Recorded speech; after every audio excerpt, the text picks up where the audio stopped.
All right, we are back for another Friday financial wrap up with Mr. Michael Zuber. How are you, Michael? Oh, I'm doing wonderful, man. This has been a great week. This fun week, a lot of stuff going on, and thank you for allowing me to kind of look back over the week and see what the highlights were.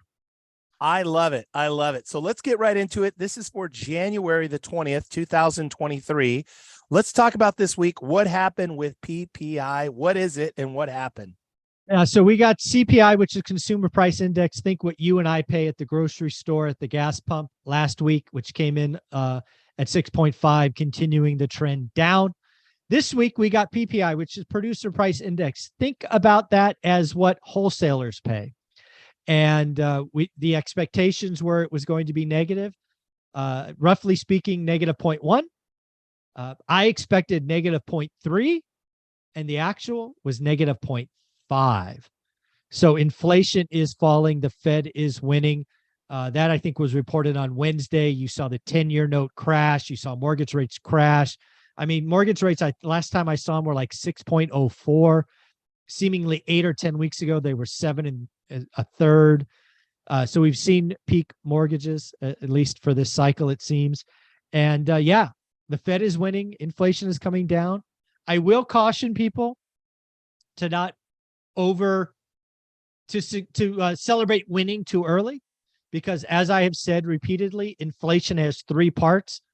There's the easy stuff, which is what we are seeing now. There is the hard stuff, which is housing related, which gets better in the summer. And then there's the really, really hard stuff, which is wages and services, which may take a year or so to come in. But regardless, the Fed is winning. Inflation is trending down. Mortgage rates are trending down. The 10-year is down. So, for the week, we celebrate PPI coming in lower than expected. I love it. So good things. The Fed is winning. It's a good number, but of course, don't rest your hat on it. It's not like we're through the woods, is basically Exactly what you're right. saying. Okay. You got it.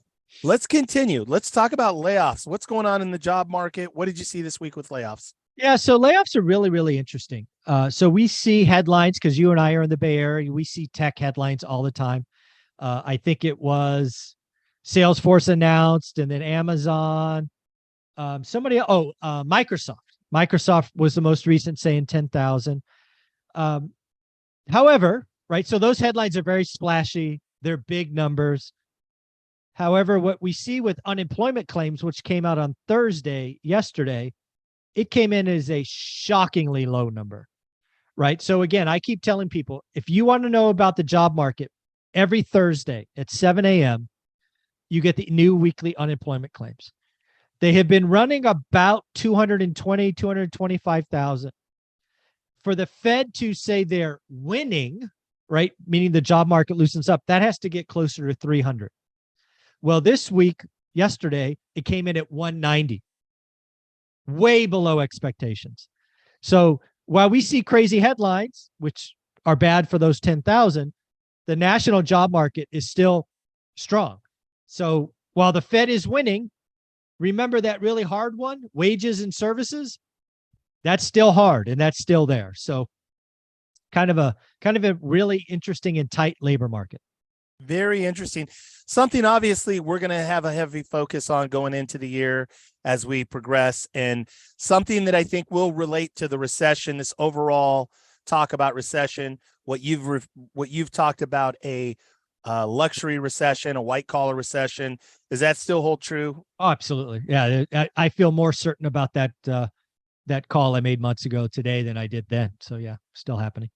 Okay, let's continue. So let's talk about the housing bottom, and let's make sure to clarify. Some people, they may misinterpret what you mean by a housing bottom. Explain the housing bottom. What is it and where are we in there? Yeah. So about 11 months ago, maybe 10 months ago, I called for a housing crash in transactions. I was very clear, and I got a lot of heat for that. But it is what I took from my 52-year spreadsheet. I knew what the Fed was going to do. I knew it was going to destroy housing transactions. I knew what it was going to do to builders. I called it. It all happened. Well, congratulations. It's now January 20th, and I believe we have put in the bottom. I believe existing home sales transactions has bottomed. Now, let's be very clear. When I say bottom, some people think there's a V. It's like off the bottom, and we're sub 4 million and we're going back to 6.5. No, we're not doing that. We are going to be, it's going to look like an L, right? I think we're on the bottom all year, right? It's plus or minus, it's plus 200, 300, 400,000. It is, if you are running a brokerage and if your cost model is still like 2020, you're going to lose money. You just are, right? Because we're going to do 4 transactions, not 6-4. So, but we have bottomed. That is a good thing. And again, this is very much like 1981, where we went down 40 or 50%. We're here now. We're not going down another 50%. That's not how this happens. So I want to feel good about transaction bottoming. I called it. I'm now calling the bottom. I call things early. When I'm right, I look like a genius. And when I'm wrong, people make fun of me. And I'm just okay with that. Well, I've got to say, you've had, I believe, a remarkable track record. I mean, you've been very on point. And then even pretty good. Even adjusting too, when you've seen, okay, things are shifting a little bit, you've made adjustments along the way, but still early before things happen. So yeah, one of the things I want to say about that is I've made a few adjustments, but I work really, really hard to make a call, and I don't waffle. Some people call it flip-flopping. I don't do that. I don't change my opinion every week, right? If I change my opinion, it's probably after 90 days, and I explain why, what thing changed. But yeah, I work really, really hard. In fact, I think people a month ago on my channel, they heard me kind of waffle between 1/4 and 50 basis points. And I said, when in doubt, I'm sticking with my call of 25 because I've been making it for 6 months. Why change?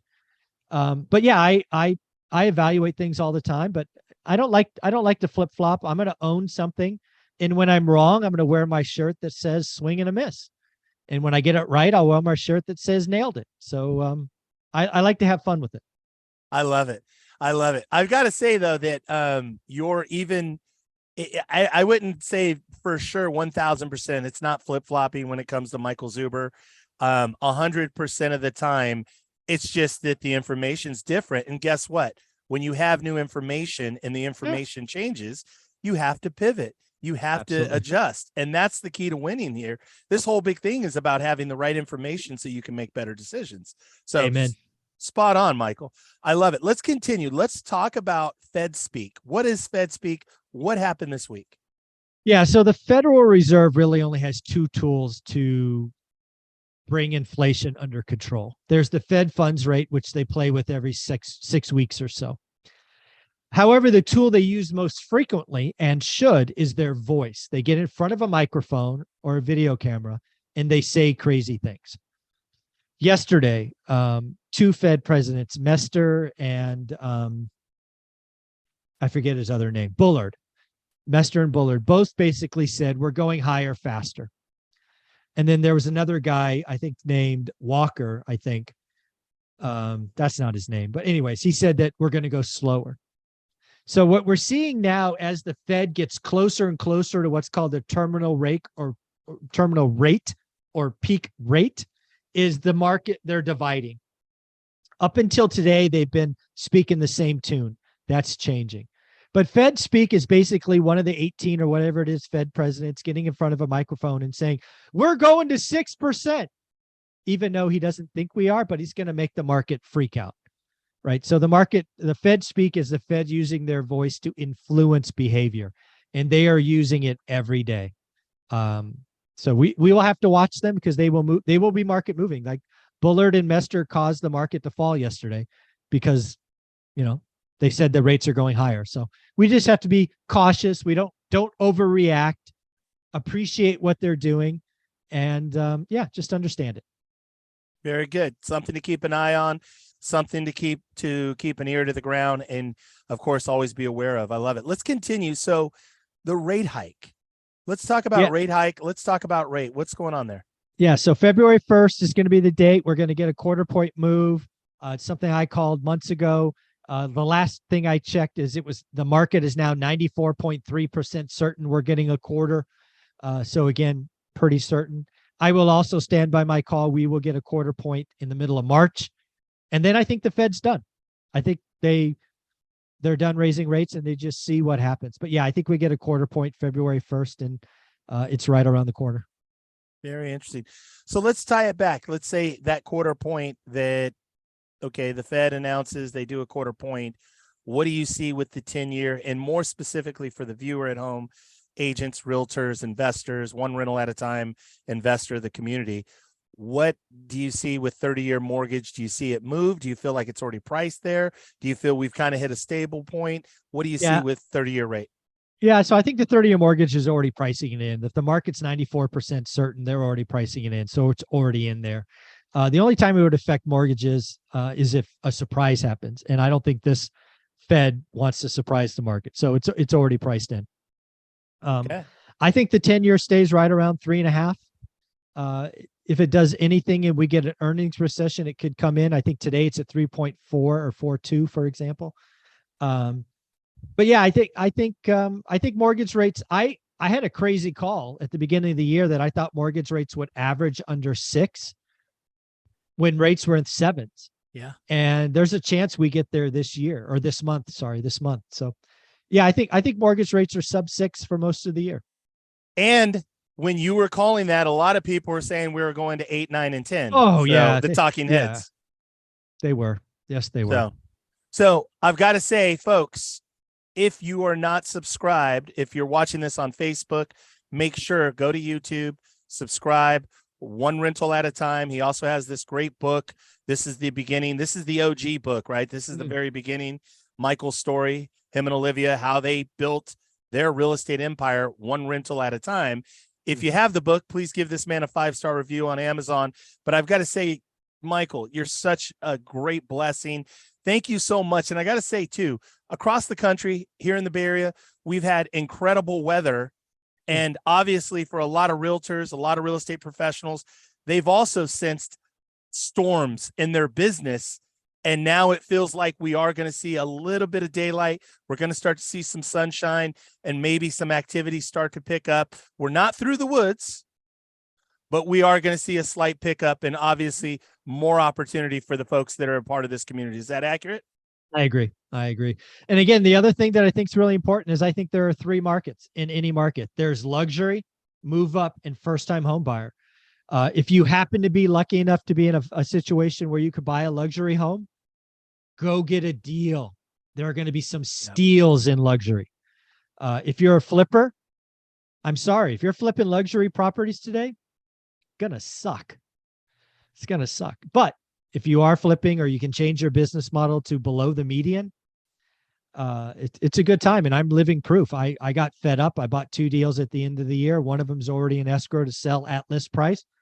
And the other one's about 2 weeks away from being done. So I live by what I talk about, and I'm flipping 2 properties below the median on purpose just to show that it's possible. I love it. Thank you, Michael, for all that you do. Have a great weekend. Thank you so much.